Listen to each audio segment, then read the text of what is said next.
అందరికీ శనార్థుల్లా మంచుకున్నారా అవులా ఇయ్యాలనైతే మన స్టూడియోకు భారతీయ జనతా పార్టీ యువ మోర్చా కార్యదర్శిని అయితే తీసుకొని వచ్చిన.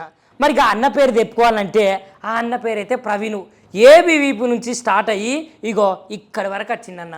మరి అన్న గురించి మాట్లాడాలంటే ఒక్కసారి ఆయననైతే మీకు పరిచయం చేయాలి కదా. నమస్తే అన్న. నమస్తే, జై శ్రీరామ్ అన్న. జై శ్రీరామ్. కానీ ఎందుకన్నా బీజేపీ వాళ్ళని తీసుకురాగానే ప్రతి ఒక్కరు జై శ్రీరామ్ జై శ్రీరామ్ జై శ్రీరామ్ అంటారు, ఎందుకు? మీకేమన్నా మరి బలం వస్తుందా జై శ్రీరామ్ అంటే? జై శ్రీరామ్ అనేది మాకు ఒక పదమో ఏదో ఒక వాక్యమో కాదు, అది మా అస్తిత్వం. హిందువుల ఒక అస్తిత్వం. హిందువులు గుండె పగిలేలా గుండెలో నుంచి పలికే పదమే జై శ్రీరామ్. మా అందరు ఈ దేశంలో ఉన్న ప్రతి ఒక్కరు కూడా జై శ్రీరామ్ అని చెప్తారు. జై శ్రీరామ్ అని పలుకుతేనే మాకు చాలా సంతోషంగా ఉంటుంది. కాబట్టి ఇది పార్టీలకనో బీజేపీకనో కాంగ్రెస్కనో ముడిపెట్టడం తప్పు. ఇది అందరు హిందువులు అందరూ కూడా జై శ్రీరామ్ అనేది చాలా గట్టిగా అంటాం, బరాబర్ అంటాం మేము. మరి హిందువులలో పుట్టి కొంతమంది బాప్టిజం తీసుకొని మరి వాళ్ళు హిందూ దేవుళ్ళను, రాముణ్ణి లేదంటే సీతమ్మ వారిని కొన్ని అనుచిత వాక్యాలు చేసుకుంటా కారుకూతలు కూస్తున్నారు కదా, మరి వాళ్ళ గురించి ఏమంటారన్న? ఇదే హనుమంతుణ్ణి, శ్రీరాముని ఇష్టం వచ్చినట్టుగా ఇక్కడ దేవుళ్ళను అనుచిత వాక్యాలు చేసింది కాబట్టి కాలమే నిర్ణయిస్తుంది. ఈరోజు మన దేవుళ్ళను మనం గౌరవించుకోవాలి, మన హిందువులు మనం గౌరవించుకోవాలి. అదే ముఖ్య ఉద్దేశము. దానికి లేకుండా ఇది ఇష్టం ఉన్నట్టు మాట్లాడితే కాలమే నిర్ణయిస్తుంది. ఆ కాలమే సమాధానం చెప్తుంది వాళ్ళకి క్లియర్గా. ఇంకొకటి అన్న, మరి ఈ ముచ్చట మాట్లాడద్దో తెలియదు, కానీ ఒకటైతే నాకైతే బాగా అడగాలనిపిస్తున్నది. ఏంటిదంటే ఇప్పుడు పాస్టర్ అజయ్ ఉన్నాడు కదా, మొన్న పోలీసులు తీసుకుపోయారు, మళ్ళీ తర్వాత బెయిల్ ఇచ్చిరు, బయటకు వచ్చిట్టు. ఆ పాస్టర్ అజయ్ కూడా బాగానే మాట్లాడిండన్న. ఎందుకంటే ఇప్పుడు హిందువులకు దేవుడు అంటే ఒక్కలేడు, చాలా మంది దేవుళ్ళు ఉన్నారు. అదే మా క్రిస్టియన్స్లకు, మా క్రైస్తవులకైతే యేసు ప్రభు ఒక్కడే దేవుడు. మరి హిందువులకు ఎవరిని మొక్కాలి? అసలు హిందువుల దేవుడు ఎవరు? లేకపోతే రాముని గురించి కూడా కొన్ని అవి చెప్పొద్దు, కానీ అట్లాంటి విషయాలు కూడా మాట్లాడిండు. దాని గురించి ఏమంటారు? చెప్తున్నాను కదా, వాళ్ళందరూ కూడా వాళ్ళ డబ్బుల కోసమో వాళ్ళ మతాన్ని అభివృద్ధి చెందడం కోసమో ఈరోజు హిందూ దేవుళ్ళని తిరిగితే మాత్రమే మేము ఈ రాష్ట్రంలో కావచ్చు, ఈ దేశంలో కావచ్చు మేము ఫేమస్ అవుతాం. ఈరోజు ఈ రాష్ట్రంలో ఫేమస్ కావాలంటే ఏం చేయాలంటే హిందూ దేవుళ్ళని తిట్టాలి, శ్రీరాముని తిట్టాలి. శ్రీరాముని తిడితే మేము దేశవ్యాప్తంగా మా పైన ఆందోళన కార్యక్రమాలు అయితే అప్పుడు మా పేరు బయటికి వెళ్తుంది. ఇట్లా ఒక ఛాలెంజింగ్ తీసుకొని ఈరోజు హిందువులను తిట్టడం తప్ప వాళ్ళకి ఎలాంటిది లేదు.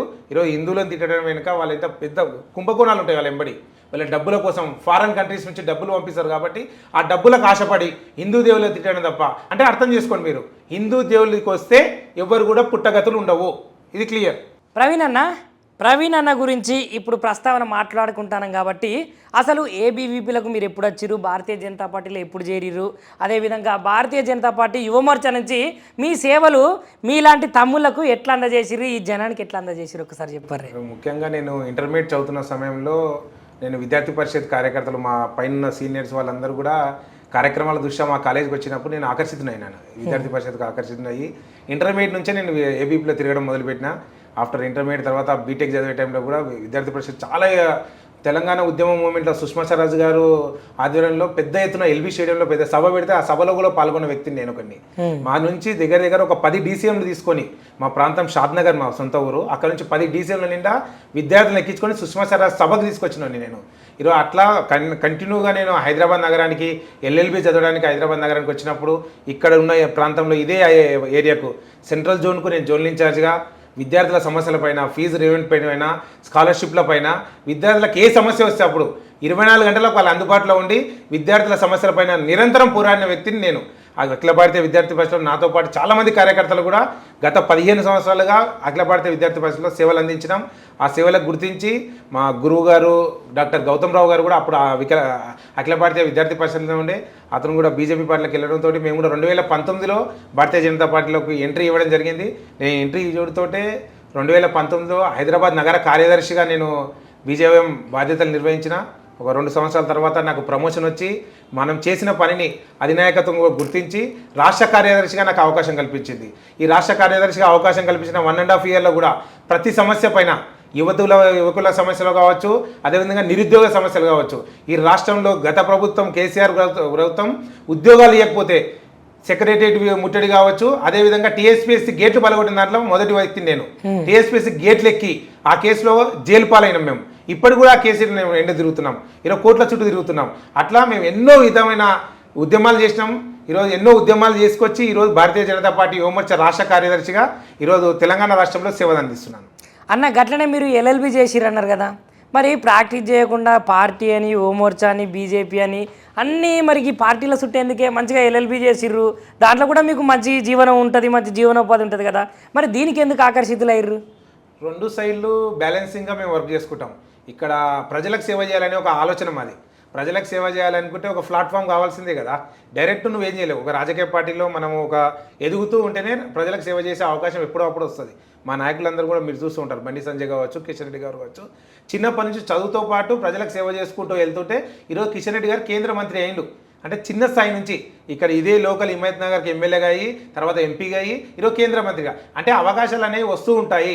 ప్రజలకు సేవ చేసుకుంటూ ఉంటే ఏదో రోజు అవకాశం వస్తుందని చెప్పి ప్రగణంగా నమ్మిన వ్యక్తిలో నేను ఒకడిని. అట్లా నమ్మి ఈరోజు ప్రజాసేవ చేయాలని చెప్పి భారతీయ జనతా పార్టీలో క్రియాశీలకంగా పనిచేస్తున్నా.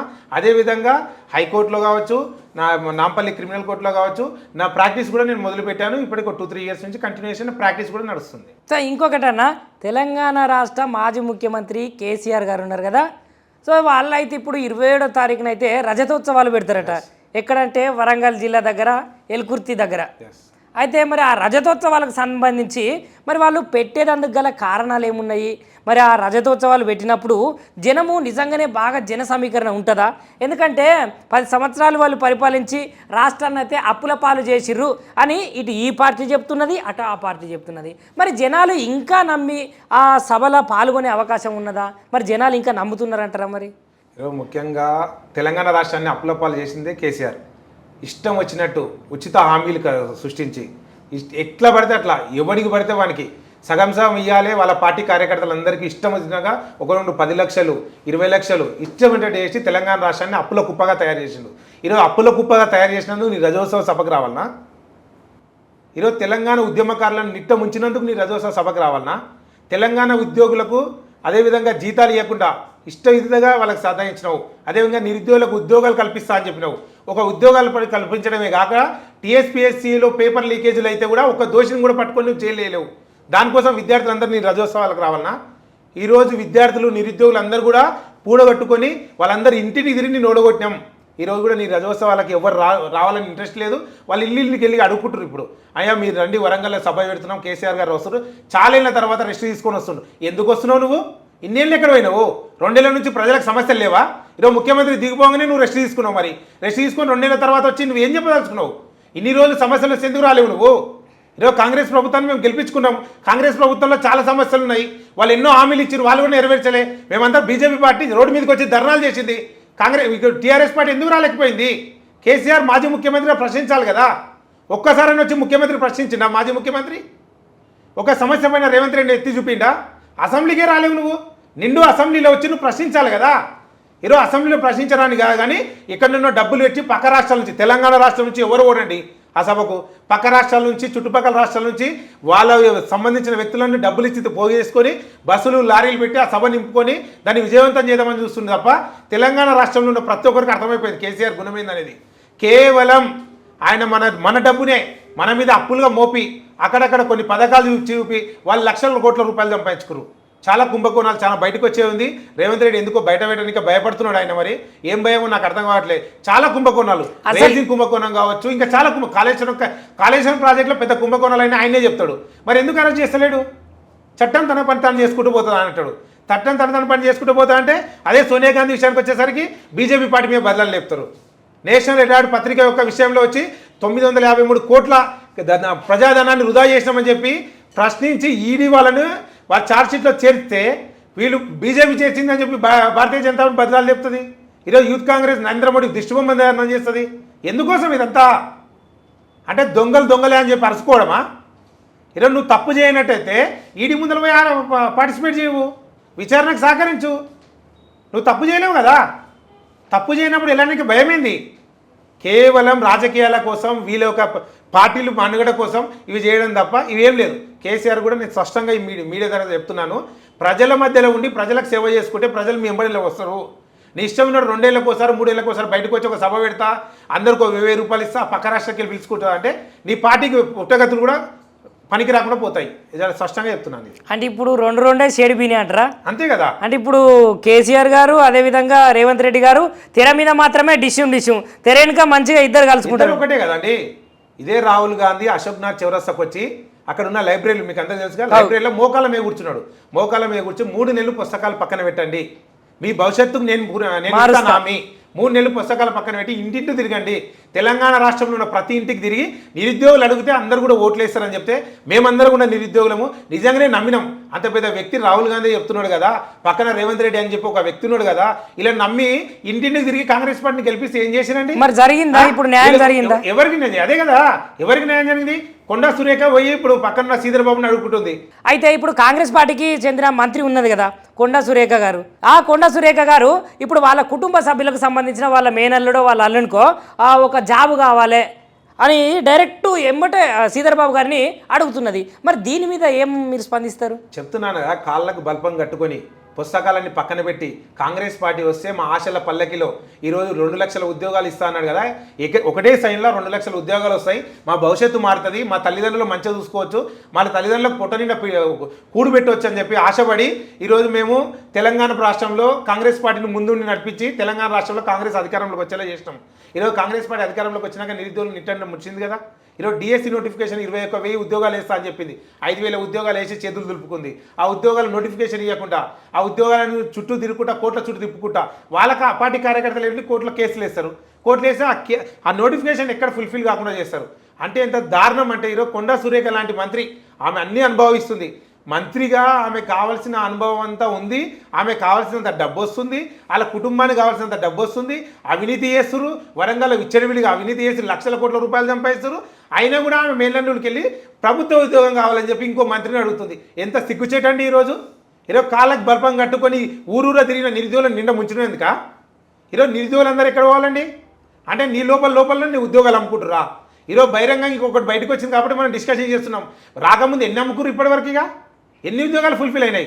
అంటే నాకు తెలిసి సెక్రటరియట్లో చాలా ఉద్యోగాలు ఈ మంత్రుల యొక్క పిల్లలు వాళ్ళ చుట్టాలు నిండిపోయినాయని చెప్పి నేను అనుమానిస్తున్నా. ఈరోజు గ్రూప్ 1 నిర్వహిస్తే దాంట్లో రాముల్ నాయక్, ఆ పార్టీకి సంబంధించిన రాముల్ నాయక్ కోడలు, ఆమె కోటి ఉమెన్స్ కాలేజ్ ఎగ్జామ్ రాస్తే అమ్మాయికి టాప్ 10లో ఆమెకు మార్కులు వచ్చినాయి. ఎట్లా వస్తున్నాయండి ఇవన్నీ? ఒకటే సెంటర్లో ఎక్కువ మంది రాస్తున్నారు. ఇవన్నీ అవకతవకలు ఉన్నాయి. గ్రూప్ 1 మీద మాకు అనుమానం ఉంది. ఈరోజు చాలా స్పష్టంగా చెప్తున్నా, కాంగ్రెస్ పార్టీ నిరుద్యోగులను నిన్న ముంచుతుంది. ఈరోజు చాలా స్పష్టంగా చాలా వీడియోలు కూడా మీకు సోషల్ మీడియా వేదికగా చాలా జరుగుతున్నాయి. నిరుద్యోగులు అందరూ కూడా ఈ కాంగ్రెస్ పార్టీ మీద చాలా కోపంగా ఉన్నారు. మళ్ళీ విధంగా అవకాశం వస్తే మేమే గెలిపించినాం, మేమే ఓడగొట్టాలని చెప్పి చాలా క్లియర్గా ఉన్నారు. అన్న మీరైతే నిరుద్యోగులు అంటున్నారు, గట్లనే విద్యార్థులు అంటున్నారు, విద్యార్థి సమస్యలు అంటున్నారు. సో విద్యార్థులకు నిరుద్యోగులకు మంచి చేసిన ప్రభుత్వం ఏదైనా ఉన్నది అని అంటే అది బరాబరి చేతుకుర్తు పార్టీ సర్కారే. రేవంత్ రెడ్డి వాళ్ళు చెప్తున్నారు, అదేవిధంగా వాళ్ళ మంత్రులు చెప్తున్నారు, ఎమ్మెల్యేలు చెప్తున్నారు. తెల్లారితే పొద్దుగూకితే ప్రతి సోషల్ మీడియాలో విద్యార్థులకు మేము 55,000 మందికి జాబులు ఇచ్చినాము, 55,000 మందికి పోస్టులలో భర్తీలు ఇచ్చినాము అని ప్రతి ఒక్క విషయం అయితే సోషల్ మీడియా వేదికగా చెప్తున్నారు కదా. దానికి ఏమంటారు మరి? అదంతా అబద్ధమా? అదంతా బూటకమంటారా? వీళ్ళ మెయిన్ ఎజెండాలోనే 2 లక్షల ఉద్యోగాలు ఇస్తా అని చెప్పారు. రేవంత్ రెడ్డి గారు చాలా స్పష్టంగా ఈ విషయం పైన మాట్లాడాలి. 2 లక్షల ఉద్యోగాలు ఇస్తున్నావు కదా, 55,000 ఉద్యోగాలు ఇచ్చిన అన్నావు కదా, నీ నోటిఫికేషన్లా కాంగ్రెస్ గవర్నమెంట్ వచ్చిన నోటిఫికేషన్లా ఇవి? గత ప్రభుత్వం నోటిఫికేషన్ లేచి ఎగ్జామ్లు పూర్తయినాయి, కొన్ని ఉన్నాయి. ఏఈ కావచ్చు, ఏడబ్ల్యూ కావచ్చు, డిఎస్సీలో 6,000 జాబులు కావచ్చు. ఇవన్నీ గత ప్రభుత్వం నుంచి వచ్చినాయి కదా. నువ్వు సొంతంగా చేసింది ఏంది? నువ్వు సొంతంగా ఇప్పటివరకు చేసింది వెహికల్ ఇన్స్పెక్టర్వి ఒక 1,100 జాబులు, అదేవిధంగా డిఎస్సీ 5,000 జాబులు. ఇంత మించి నువ్వు ఏమైనా చేస్తావా? బస్సు మీద సవాల్ ఇదే వేదికగా నేను అడుగుతున్నా. ఇదే 24/7 న్యూస్ ఛానల్ వేదికకు మీ కాంగ్రెస్ పార్టీ ఓడిస్తాడు రండి, నేను నిరూపిస్తా. ఈరోజు నువ్వు ఎక్కడ నోటిఫికేషన్లు వేసినావు, ఎక్కడ ఉద్యోగాలు కల్పించినావు, ఎవరికి నియామక పత్రాలు ఇచ్చినావు తెలుసుదాం. ఈరోజు ఏడబ్ల్యూ పూర్తయిన వాళ్ళు ఇంతవరకు ఉద్యోగ నోటిఫికేషన్లు రాకుండా వదిలేసిర్రు. ఈరోజు గ్రూప్ 1 నోటిఫికేషన్లు ఇచ్చి గ్రూప్ 1 ఎగ్జామ్ రాస్తే కోర్టు తీర్పు ఇచ్చింది ఈ ప్రక్రియను వెంటనే ఆపేయండి అని చెప్పి. ఆ పిల్లలు ఏం చేయాలి ఇప్పుడు? ఆత్మహత్యలు చేసుకోవాలి. ఇంటర్వ్యూలు పూర్తి చేసిన వాళ్ళు చుట్టాలందరూ చెప్పుకుర్రు, కాబోయే పిల్లని చెప్పుకుర్రు, ఈ అందరు చెప్పుకుర్రు మాకు గ్రూప్ 1 ఉద్యోగం వచ్చింది, మాకు అందరు అన్ని అంగాలు వస్తున్నాయి, ఆర్భాటాలు వస్తున్నాయని చెప్పుకుర్రు. ఈరోజు వెంటనే కోర్టు ఆపేసింది. ఈరోజు నేను చెప్తున్నాగా కాంగ్రెస్ పార్టీ యొక్క పరిపాలన అంతా ఇట్లే ఉంటుంది, కిందికి మీదికి, మీదికి కిందికి. ఈరోజు కాంగ్రెస్ పార్టీ 2 లక్షల ఉద్యోగాలు ఇస్తున్నారు కదా, ఏకతాటిపైన 2 లక్షల ఉద్యోగాలు ఇవ్వండి. వీళ్ళు చేసిన పని ఏం లేదండి. 6 గ్యారెంటీలు అన్నారు కదా, రైతులకు రుణమాఫీ విషయంలో కూడా అవ్వచ్చు. కొంతమందికి ఇస్తారు, కొంతమందికి వదిలేస్తారు.